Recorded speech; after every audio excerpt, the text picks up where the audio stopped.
This is Scotty Fishblack with Ear Witness News. I'm standing here in Cowbelch County, Idaho, the site of the Miss Tractor Attachment USA contest, and until recently, a very peaceful, pleasant place to live. But lately, this town has been the unusual sighting area of a series of bizarre and terrifying ravages by an unknown beast. A beast very hideous. We've been here for 2 weeks now, trying to uncover this story, trying to find some glimpse of this beast, and just bring it into public knowledge, what's going on at this peaceful community. We're going to start over there at the graveyard. That is where this whole story begins. Let's go there, shall we? Okay. I'm standing now in the Cowbelch County Cemetery. 70 years ago, it was rumored that a hideous beast roamed these fields and forests, terrifying, uncontrollably, mercilessly ravishing the simple, humble townfolk.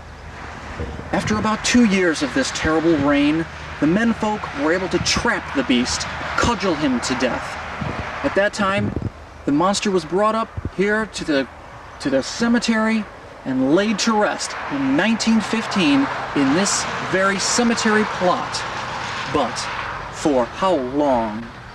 In 15, the people buried the beast here, and they called the beast Mort Kowalski.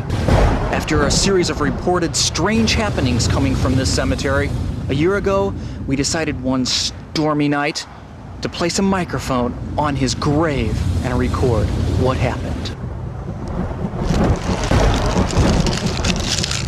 This is Mort Kowalski, the beast. I will return from the grave and destroy you all. Yeah, and the other day we were out taking pictures. My daddy got a new camera. Yeah, and we were out taking. He planted a new tree, and see what we're looking at now. This is the actual footage. We were out planting a tree, and my dad he'd brought this tree, and it was a beautiful oak tree. And all of a sudden we saw something over there on the side, and we couldn't see what it was. And oh, here it is. Wait a minute. Yeah, here's the footage. This is what we saw. It was kind of funny. Yeah, there's a creature somewhere. Tooth actually filmed the beast with his camera. Yeah, when we were out there, we saw this thing moving, and we tried to get the camera over there, and when we saw it, my dad tried to get the gun because we thought it was a deer or something. You know, we didn't know, so we didn't know what it was. What did you think it was? Well, we had heard those stories about that Mort guy, that horrifying thing, and well, we thought it was pretty scary because we hadn't seen or heard anything about him for about 70 years, I think it was. Surprised if the whole thing was just a mass hallucination by the townspeople. It is exactly the kind of thing that could go on in a place like that. I should know. I'm an expert. I've been one for 30 years. See, that's me. I'm an expert. I should know these kind of things because that's what I've been doing all my life. Accurate depictions of the beast were drawn by police artists based upon Bucky Rucktooth's filmed account. We kind of have this here. See, we know that he's kind of red in here, and this part is kind of brownish with, like, this was the grass here, and it's kind of pencil-y like up here as far as we know. Now here's the close-up. See, here's like the red part, and this is like the grass here, and then this is kind of like what we would call his head. The legendary beast, or just a deer in very strange clothing. One woman who actually says she saw the beast is Mrs. Greta Nurk. What is your story? Well, one night I went to let my little dog out, and this hideous monster came at me, and all I could do was just stab him with my knitting needle, and he obviously had white blood because it's dried on my needle. You're sure it was a monster? I'm positive. Of course, it ran away, you know, but I never saw anything like it in my life. And it wasn't just a hallucination or a drug-induced kind of thing? No way. There you have it, actual testimony. Here in the county that we are in, the beast does exist. We forgot the name. The home of Libby Fish Gibbons, who claims he was actually bitten by the beast and then turned into a type of monster himself.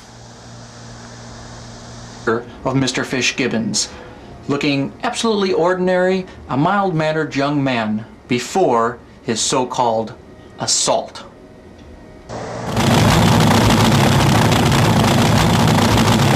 Actually, it was about a year ago. I was out here riding my tractor, and what I did was, well, I just stepped off of it for a moment by some weeds, and I thought I was bitten on the leg, but you know, I thought it was a snake, and well, I was bit, and I felt really weird that day, and then suddenly I began changing, and well, now I look like this. I have a new identity, a new life now, and if you're out there, please, if you see the creature, stay away from it, because it will do terrible things to you. Yeah, I don't know why. Every single time something strange happens in this neighborhood, they come to my house. I mean, just because I was born with a gorilla head does not mean I have something to do with every strange thing that happens in this town. I'm really appalled. I'm offended, and I'm deeply hurt. I truly am. Because, you know, all I do, I stay here, I mind my own business, something strange happens in this town, and they show up at my doorstep. I just don't know what to say anymore. I mean, I have nothing to do with this.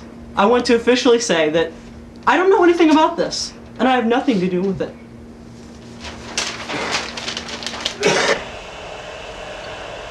In this actual field, the monster has been spotted 2 times. So it was decided that this would be the place that the trap would be planted. Dr. Henry O. Snorthead, the oldest living member of this community, who was on the party that actually captured and buried the monster way back in 1915, suggested the idea.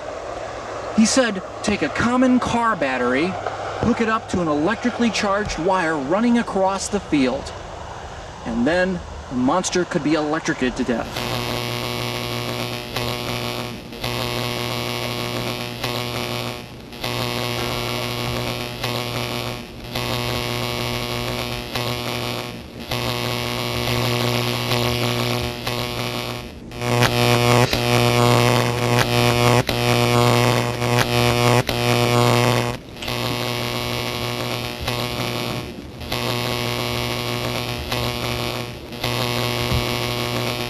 As it turned out, and as you saw, the trap was a success. The beast himself, after years of torment, trouble, and trial, the beast was dead. Again. Thank you for watching. Good night.